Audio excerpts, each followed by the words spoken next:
We are recording. Hey guys. There we go. Alright guys. I haven't made a video in a while and I got something new, so let's make a video. What's in the box?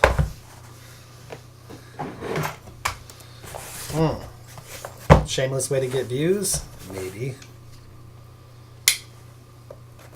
Let's open her up.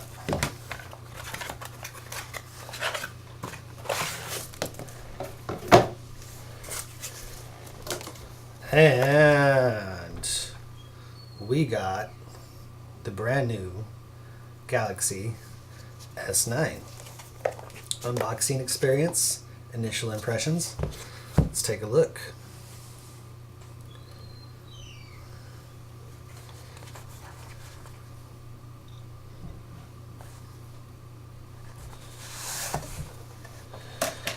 Okay, same Samsung box that they always have. Well, at least for the last few generations. I didn't get an S8, but I had an S7.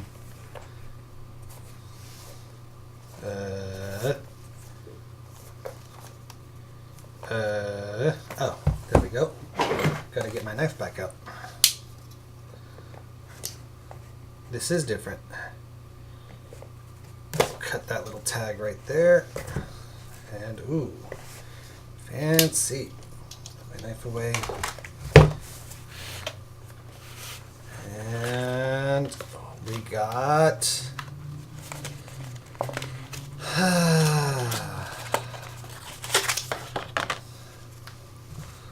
welcome card.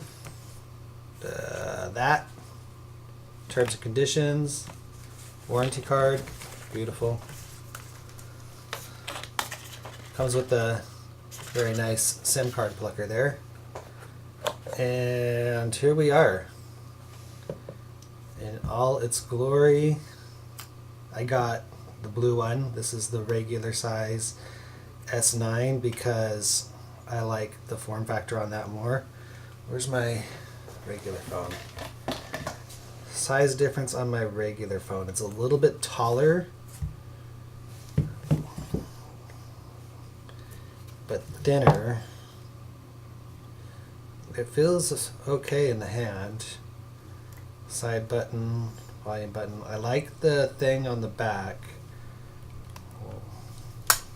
Okay, let's see what else we got in here. SIM card, which I won't need. This is one of those devices to transfer stuff back and forth, but this is in new USB-C type. And we got fast charger. Wonderful. Open up here. We got these I'm anxious about. If you guys have kept up with tech in the last few years, you'll know that Samsung actually acquired Harman Group. And owned by Harman is AKG. So in the box here comes some AKG headphones. And if you've paid attention to my desk, you'll know that I am a fan of AKG headphones. These being not exactly their flagship, but pretty high up in their line, the K712s. So I was intrigued by that, and it also has a nice braided, these aren't, well, they're probably cheap headphones because they're packaged with the phone, but they aren't cheap headphones. I'd be anxious to listen to these for sure. And we got, what the hell is this? Oh, rubber earphone tips. USB-C type charger cable. That's it. The box is empty. All right. Well, I need to delve into this bad boy, get it all set up. I'm not going to do that on camera because, well, let's face it, I'm not the best at making camera stuff anyway, so I'm going to do this all off camera, and then I'll edit in initial reactions to how I feel about this. See you in a bit. Okay, we're back. Man, this is like take 10 at this tonight. I'm really not good at this. But I'm well into my beer. Drinking from a local brewery tonight. I went and got my growler filled. It's a red. It tastes good. I'll probably be drinking quite a bit more of that. And I've got my phone. I've been using this for a day. And I've got some thoughts on it. Where'd I put my notes?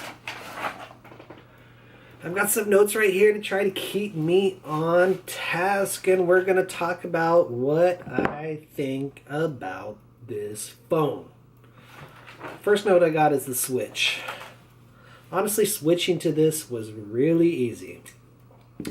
It is really easy nowadays because we put everything we own onto the cloud. So all of my pictures, all of my contacts, all of my stuff is on Google.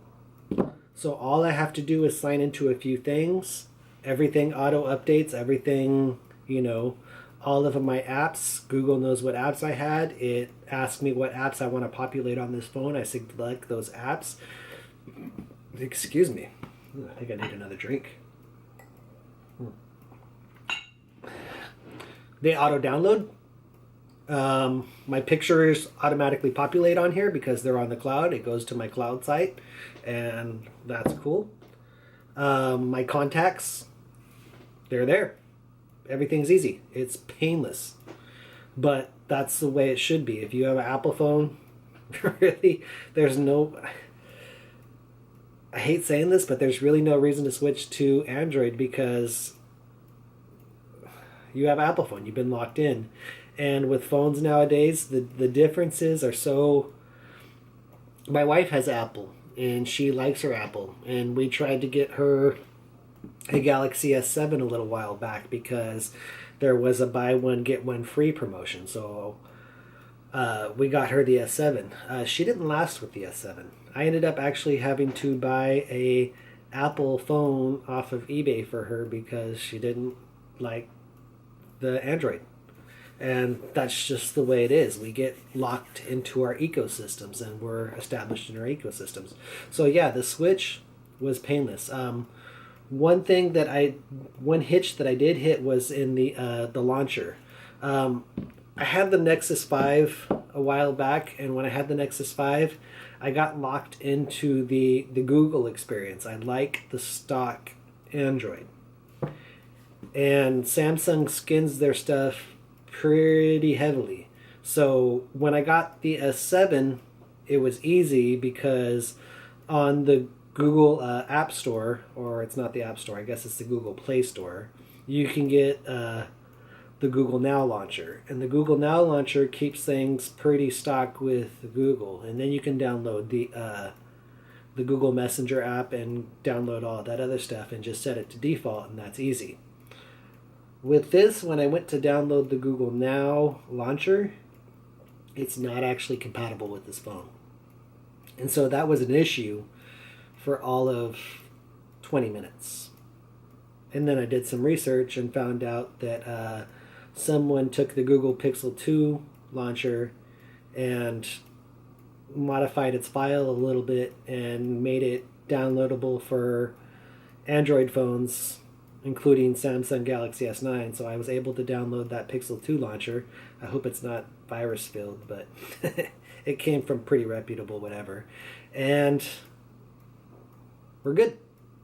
Got the stock Android, got Google Now, and I can say, okay, Google, and my phone launches just like it's supposed to, and it's what I'm used to. So that's good. So the second note I have here... Oh, you're talking. Don't talk. Is the camera. Again, with me, it's about simplicity. And this camera is the easiest camera I've ever had to use. I haven't used it that much yet, but basically I just click the power button twice. Boom, the camera app launches. And then I point at whatever I want to take a picture of. The volume button works as a shutter, and I take a picture. And every picture that I've taken with this has been clear and beautiful. And what more do you want than that? Just ease of use. I'm not a professional photographer. Obviously, you guys have seen my videos. They're horrible. So, but I honestly probably would do better to shoot with this than I would to shoot with my Sony Alpha phone. Or excuse me, it's not a phone, it's a camera. So yeah, that's what I think about that. The next note I have here, let's have another drink first, is the screen. It's a big, beautiful screen. You guys, when you're using a phone, phones nowadays, we've come so far along that you're going to look at things and that's what you're going to get used to, and you're really not going to notice the difference because this is what you're going to use day to day. I can't tell you if this has a better screen than the Pixel. I can't tell you that if this has a better screen than even my wife's Galaxy S7, which I use on a regular basis to tell her about stuff, because screens are awesome.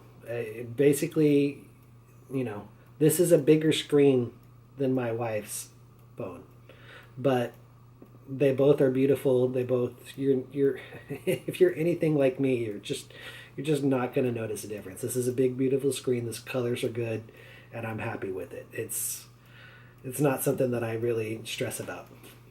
One thing that I do stress about, though, is form factor. So one big important thing for me in why I made my considerations about this phone, I don't like the big phones. I mean, when if you compare it to the phones that came out, like the first Apple iPhone, maybe like the original HTC. Let's see, back in the day I had the HTC 4G Evo 4G. They were all smaller than phones are now. But phones have kind of hit a point where you get roundabout this form factor and the bigger form factor. I definitely am a fan of the smaller form factor. This is definitely taller than my S7 was, but I can still hold it in my hands like this, and I actually have small hands. I don't have anything here. You guys can look at how I hold my beer right now to get a size comparison on my hands. And I just want a phone that I can hold comfortably, and this I can hold comfortably. It's thinner than my S7, but a little bit taller. But really, it took no more getting used to than my any phone has taken. For a hot second, I bought what did I buy? One of the LG phones. It had a leather back. I think it was like a G4, and it had a 5.5-inch screen, and that one was too big for me. It just was too big for me, so I traded it in. And that's when I switched to Samsung, and I like the Samsung the form factors on these regular Galaxy phones. That's why I continue to buy these Galaxy phones. So yeah, that's that. Next note I have is headphones. Where did I put those? These. Ooh, I got it tangled up in crap. That is awesome. These are awesome. These are really good headphones. And I'm not saying this about headphones that come packaged with the phone. I'm just saying this in general. These are good headphones. I couldn't see a problem paying $30 to $50 for these headphones. And they're headphones that came in this box. Like, really.